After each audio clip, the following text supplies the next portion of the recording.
এই কাৰ্যসূচী আমাৰ একোখন ভাগৱতী সমাজৰ এখন মৰিগাঁও জিলাৰ তাৰমানে অন্তৰ্গত মৰিগাঁও জিলাৰ অন্তৰ্গত এৰাগাঁও শাখা।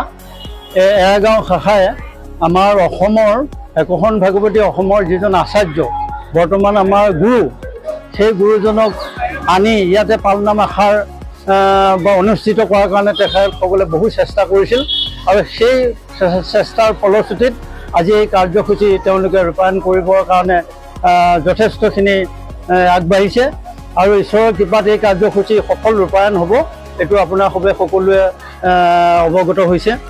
এতিয়া ৰাতিলৈ আপোনাৰ আৰু কাৰ্যসূচী আছে আমাৰ। এতিয়া মধ্যাহ্ন প্ৰসংগ কাৰ্যসূচী হ'ব। এই মধ্যাহ্ন প্ৰসংগৰ কাৰ্যসূচীৰ পাছতে আমাৰ ধৰ্মালোচনী সভা এখন হ'ব।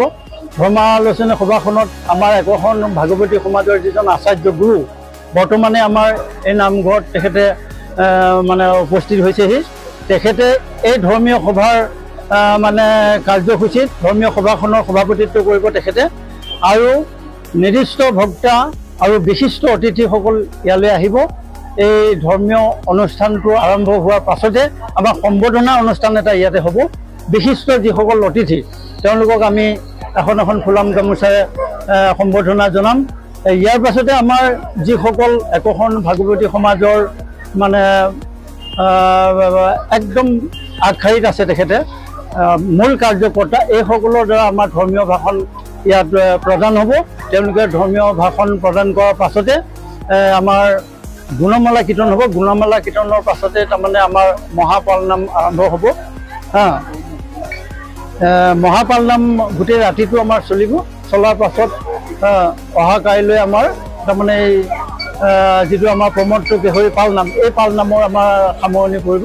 আমাৰ এই যে ধৰ্মধ্বজা দেখিছে, এই ধৰ্মধ্বজা কাইলৈ মানে অৱতৰণ কৰা হ'ব।